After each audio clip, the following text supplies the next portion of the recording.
Okay, welcome all of you. Now we'll see the concept of topic mathematical formulation. What is there in the mathematical formulation? Let's see the concept of it carefully. Let's see the first concept. When we go for introduction of the formulation part of it, if a problem is given in descriptive manner, depicting real life situation, stating various things, relationship among various parameters, etc. Read the same carefully. First of all, what we have to do? We have to read the problem very carefully. Then whatever is asked in the problem, which we do not know, something is asked, find this, which we do not know. What we do? We can assume it as a variable and find its value at the end of the solution. Lot of maturity is needed apart from thorough knowledge of procedures, of solutions. Thus, such problems test the intelligence of the candidate, and unless we have enough maturity to formulate the problem, even we know the solution procedure, we may not be able to know which procedure is to be applied over here. Let's see the next. There are more than 30 subunits of high school mathematics that a candidate should be thorough, so that immediately after reading the problem he should be able to visualize the closest set of procedures which might be needed to take up the problem. Because when descriptive problem is given, nowhere they state whether it is a problem on the procedure simultaneous equation, whether it is a problem on the procedure ratio proportion or percentage or profit and loss. They will simply say this is the problem, real life problem. Now you formulate and you yourself choose which procedure is closest to it. Speed in calculation automatically increases if candidate is aware of all the formulae. Like for example, suppose we want to make a square of 102. Make square of 102. 102 multiplied by 102. It will take a lot of time. The moment it clicks in your mind, the 102 is a closer form of 100 plus 2. That means it goes that 102 square is 100 plus 2 whole square. Now this goes closer to a plus b whole square is equal to a square plus 2ab plus b square. So it will go to 100 square plus 2 times 100 times 2 plus 2 square. Now 100 square is 10,000. 2 times 400, 2 times 100 times 2 will become 400. So 10,400 and 2 square is 4. So answer is 10,404. Quickly you can make it out provided 102 square you can visualize as 100 plus 2 whole square equivalent to the formula a plus b whole square, and otherwise it will be difficult for you to handle it. If 10 different problems of each of these 30-40 subunits are formulated and solved during the preparation, then it will be very easy to handle any new problem. Because of the exposure, what happens, you will not only master the procedure part of it, but you will also understand the relevance of it, that this type of problem is there, then these procedures are applied. Now this procedure can be applied to this type of problem, so the correlation also will fit into it, and your reflexive thinking will increase.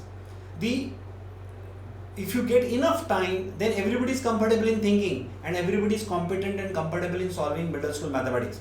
Question is of reflexive thinking. Look at the problem, click in the mind what procedures are closer to it, and quickly you should be able to visualize the problem. Next.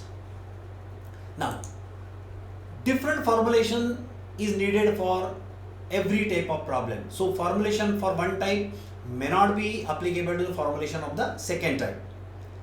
Like traveling with the current of the stream and against the current of the stream. A man is swimming along with the stream and man is swimming against the stream.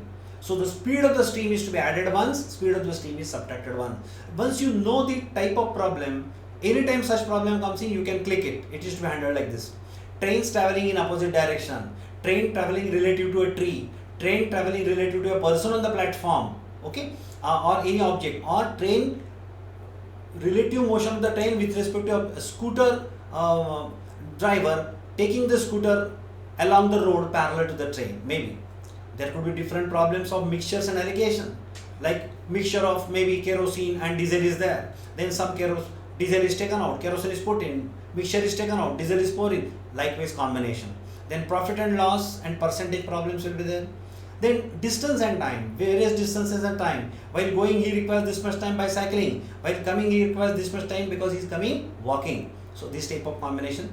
Then pipes and cisterns, how much time is required to fill up a particular tank, water tank or something of that sort. Then there could be different problems on ages. Age of son is this, age of father is this, and some problem could be on the blood relationship. Okay. Then there could be problem on time and work, that then 10 people are able to finish this task in this much time. So 10 different people with different efficiency will require how much time. Okay. Then we are having problems of the boat and streams. Typical problems are of the calendar. Once you know the structure of the calendar, that we know that few months in a year are of 30 days, few months are 31 days, and February is of 28 days. In leap year, the February is of 29 days. Once we know the structure and once we know the flow in which the months are going to come, which all of us know, question is application, apply it. Then clock, like clock problems could be put in wherein you are able to think how many hours will be required, how many minutes will be required, how many seconds will be required. A day is consisting of 24 hours, an hour is consisting of 60 minutes, a minute is consisting of 60 seconds. Use this relationship, then you can get it. Then there could be problems, different problems of permutation and combination, wherein the order is to be considered, then it's permutation. Order is to be ignored, then it is combination. We'll see it in due course. There could be questions on probability. There could be questions on mensuration, covering area and volume. So friends, different type of situations and different type of problems could be there. You have to keep your mind, how do we do preparation for the aptitude test? Out of 30-40 subunits of the middle school mathematics, of each type, in each subunit, at least solve 10 to 25 problems. Get acquainted with all types of problem in that subunit. Such 30-40 subunits. Once you are equipped with this, then test yourself for the speed. Then go for high speed. Then naturally, when 4 options are given, sometimes convergence require more time, but elimination becomes faster. Like some numbers are there, whether they are divisible by 5 or not. We know that in order that number should be divisible by 5, the last digit should be 0 or 5. So out of the 4 options, 2 options they do not have last digit 5, so they are eliminated. We don't consider. Likewise, we eliminate it. Sometimes we are able to eliminate 3 options and the 4th one is obviously correct. Without testing, without checking, we can say it is correct. However, if we are able to verify, it is good. Some of the problem may have all incorrect answer and then will be got. So all these things, if you keep it in mind, the mathematical formulation will be very easy. Typically, you will find the intelligence is involved only in mathematical formulation. Solution a middle school boy can handle. I hope with the help of solving many problems of all the subunits, you will not only increase the speed of calculation, which is the middle school mathematics, but also the maturity of formulation. All the best to all of you. Thank you.